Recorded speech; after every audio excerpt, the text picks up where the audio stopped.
नमस्कार, मैं आचार्य शशिधर नायर अपने चैनल रत्न ज्योतिष पर आपका स्वागत करता हूं। आज जिस विषय पर हम बात कर रहे हैं वह है मिथुन राशि के लिए शनि का गोचर किस तरह का रहेगा।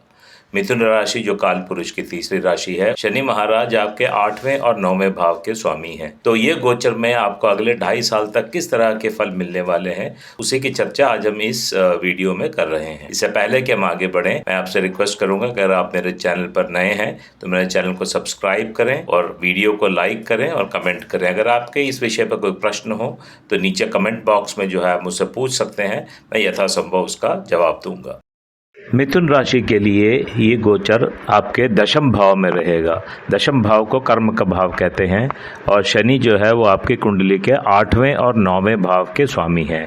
8वां भाव को बहुत अच्छा भाव नहीं माना जाता, दुष्ट स्थान के रूप में माना जाता है, पर यह भाव कंप्लीट ट्रांसफॉर्मेशन का भाव भी है। 9वें भाव को भाग्य भाव से जाना जाता है। तो अब ये जो आपका जो 8वें भाव का स्वामित्व है, ये अपने आप में एक चुनौतीपूर्ण भाव है, इसीलिए इस गोचर के आपको मिश्रित परिणाम मिलने वाले हैं। इसमें सिर्फ एक बात ये अच्छी है कि शनि आपके ग्रह स्वामी बुध का अच्छा मित्र माना जाता है। शनि का ये गोचर करियर से जुड़े बदलाव ला सकता है, क्योंकि जैसे मैंने बोला ये आपके दशम भाव में हो रहा और दशम भाव कर्म का भाव है।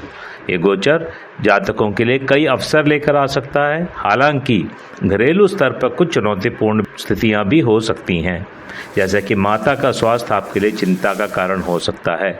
संपत्ति और वाहन का लाभ हो सकता है, हालांकि संपत्ति से जुड़े कुछ विवाद भी संभव हैं।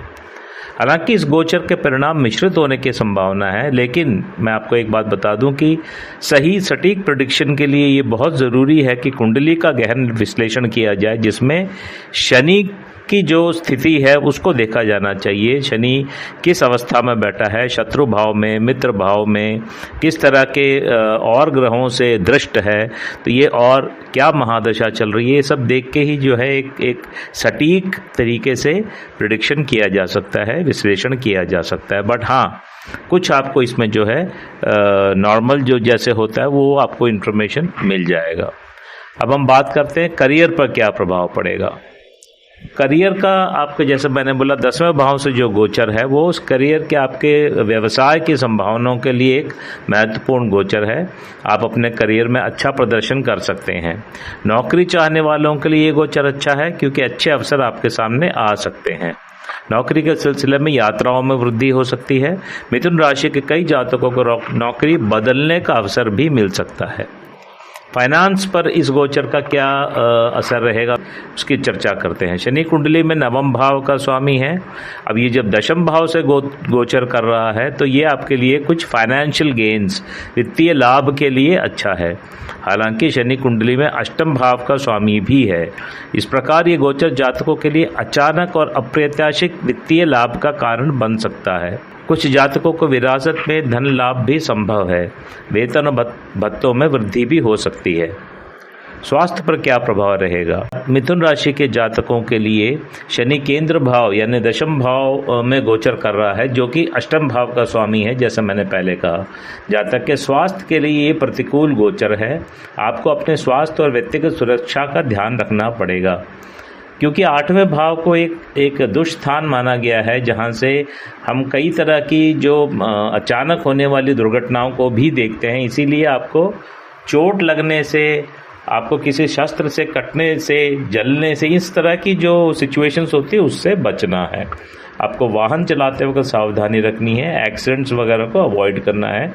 असमय और तेज गति से वाहन चलाने से आपको इस दौरान बचना चाहिए। पारिवारिक मोर्चे पर क्या प्रभाव रहेगा। शनि मीन राशि में गोचर करते समय सुख सुविधाओं और परिवार के चौथे घर पर दृष्टि डालेंगे। आपके चौथे भाव पर इनकी दृष्टि रहेगी। इस गोचर के कारण आपके माता पिता के स्वास्थ्य से संबंधित कुछ चुनौतियां हो सकती हैं।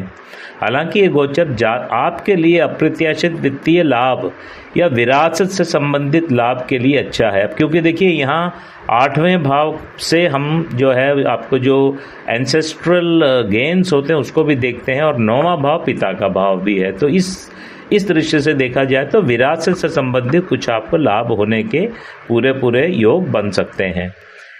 आपके लिए यात्रा और परिवार के साथ समय बिताने का और आपको अधिक समय मिल सकता है। उपायों की अगर हम बात करें तो आपके लिए हनुमान उपासना काफ़ी अच्छा रहेगा। हनुमान जी के मंदिर जाएं, वहाँ हनुमान चालीसा का पाठ करें और बच्चों को स्वीट कुछ मिठाइयाँ जो है उसको बाँटें। आपके हनुमान चालीसा के पाठ के बाद भोग चढ़ाकर, प्रसाद चढ़ाकर छोटे बच्चों में जो है आप प्रसाद का वितरण करें, प्रसाद बाँटें। इसके अलावा बुधवार के दिन बच्चों को आप स्टेशनरी से संबंधित जो चीज़ें हैं, कॉपी हो गया, पेन हो गया, पेंसिल, रबर वगैरह का दान करना भी जो है इस गोचर के लिए आपके लिए काफ़ी अच्छा रहेगा।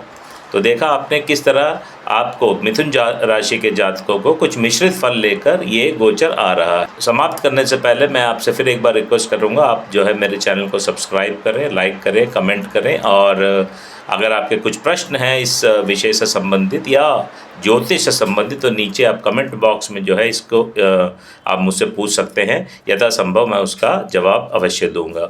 डिस्क्रिप्शन बॉक्स में मैंने वीडियो का जो है वो आर्टिकल के रूप में भी लिंक डाला हुआ है, जिसको आप चाहें तो मेरे साइट पर जाकर पढ़ सकते हैं। तो अगली वीडियो में हम बात करेंगे कर्क राशि के जातकों के लिए ये कैसा रहेगा। तब तक के लिए अपना बहुत ख्याल रखें। नमस्कार।